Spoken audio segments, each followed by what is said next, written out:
Hello friends, welcome back to another blog.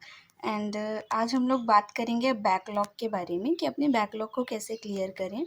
तो जैसा कि ये मेरा पर्सनल एक्सपीरियंस है कि मैंने अपना बैकलॉग कैसे क्लियर किया था।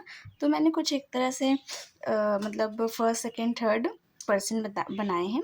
ठीक है कि मतलब मैंने 3 पर्सन रखा है, तो आप अपने अकॉर्डिंगली देख लेना कि आप इनमें से कौन से पर्सन हो और आपको कैसे स्टडी करनी है और कैसे अपना बैकलॉग कम करना है। ठीक है, तो सबसे पहले मैं बताती हूँ कि देखो मैंने फर्स्ट में रखा है ऐसे लोग जिनका बहुत लेस बैकलॉग है, बहुत कम बैकलॉग है। सेकंड मैंने ऐसा रखा है, सेकंड से पहले हमें थर्ड की बात करनी होगी। थर्ड ऐसा रखा है जो मोर बैकलॉग है, मतलब बहुत ज़्यादा बैकलॉग है उनका, जैसे कि 18 चैप्टर या 18 to 20 चैप्टर। तो मैं ऐसे लोगों को ज़्यादा बैकलॉग होगा, मतलब उनका मोर बैकलॉग होगा, तो उनको मैंने थर्ड पर्सन में रखा है। और जो थर्ड पर्सन में रखे हैं उनके लिए अलग स्टडी टिप है। ओके, अलग उनके लिए टिप्स हैं, वो आप फॉलो करिएगा। फर्स्ट के लिए मतलब लेस बैकलॉग है, मतलब बहुत कम बैकलॉग है, जैसे कि उनका 2 से लेके 5 चैप्टर तक हो सकता है। ठीक है, अब जो बीच में आए, बिटवीन आए, अगर उनका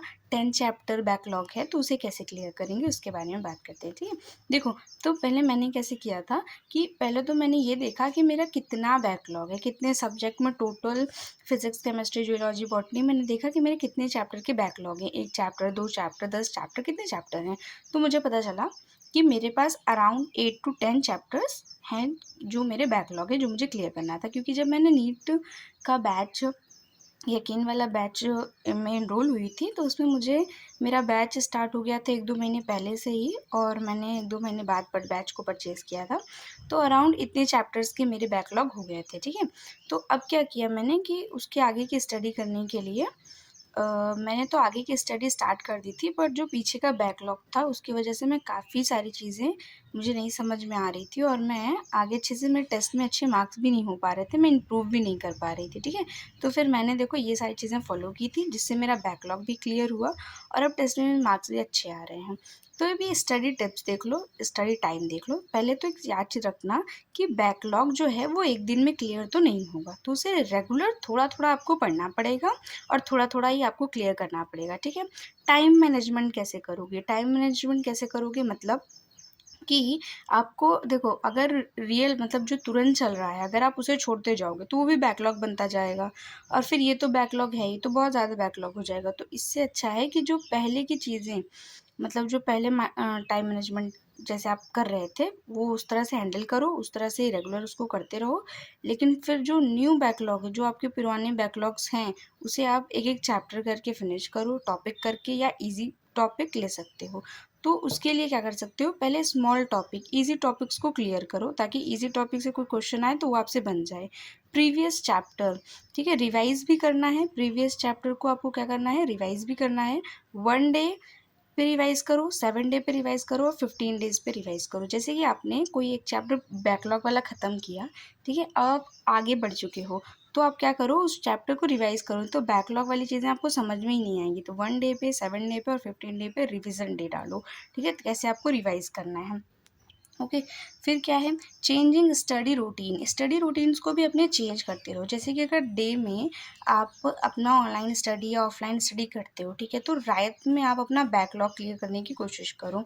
ठीक है, और अगर आप डे में कर रहे हो तो नाइट में करो, नाइट में करने की कोशिश करिए। और अगर आप नाइट में नहीं कर रहे हैं तो आप डे में करने की कोशिश करिए। मतलब आप अपने स्टडी के हिसाब से, जैसे आप ऑनलाइन स्टडी ले रहे हो उसके अकॉर्डिंगली ही आप अपना बैकलॉग स्टडी का टाइम रखोगे। ठीक है, फिर डे की जो स्टडी है वो करनी है आपको। बैकलॉग आप रात में ख़त्म कर सकते हो, संडे को ख़त्म कर सकते हो, जिस दिन आपकी छुट्टी है उस दिन ख़त्म कर सकते हो। न्यू टॉपिक हमेशा ऐड करते रहना, नई चीज़ें पढ़ते रहना है, तो पुरानी चीज़ें भी भूल जाओगे, नई चीज़ें भी भूल जाओगे, और बैकलॉग ढेर सारा हो जाएगा। ठीक है, तो ये सारी चीज़ें हैं जो आपको करनी चाहिए। आप पढ़ते रहोगे तो आई होप कि आपका बैकलॉग क्लियर हो जाएगा। तो सबसे पहले तो आप देखो कि फर्स्ट सेकंड थर्ड पर्सन में से कौन सा आ रहे हो आप। अगर आपके बहुत ज़्यादा है, देखो बहुत कम है तब तो कोई दिक्कत नहीं है, उसे थोड़ा थोड़ा करके करेंगे। बीच में हो तो भी कोई प्रॉब्लम नहीं है, लेकिन बहुत ज़्यादा है तो बहुत ज़्यादा प्रॉब्लम हो सकती है आपको बाद में। तो इससे अच्छा है कि आप थोड़ा थोड़ा करके क्लियर करिए। और तो और जब चैप्टर्स आपके फिनिश होते जाएंगे तो उसके PYQ लगाइएगा, NCERT करिएगा और DPP करिएगा। अगर आपको ये सारे अपने ऑफलाइन या ऑनलाइन बैच से मिल जा रहा है तो अच्छा, नहीं मिल जा रहा है तो आप मुझे बताइएगा, तो मैं अपने चैनल पे आपको ये प्रोवाइड करवाऊँगी। ठीक है, तो यही करना है आपको, और ये रही आपकी बैकलॉग की स्ट्रेटजी। आई होप आप सबको समझ में आई होगी।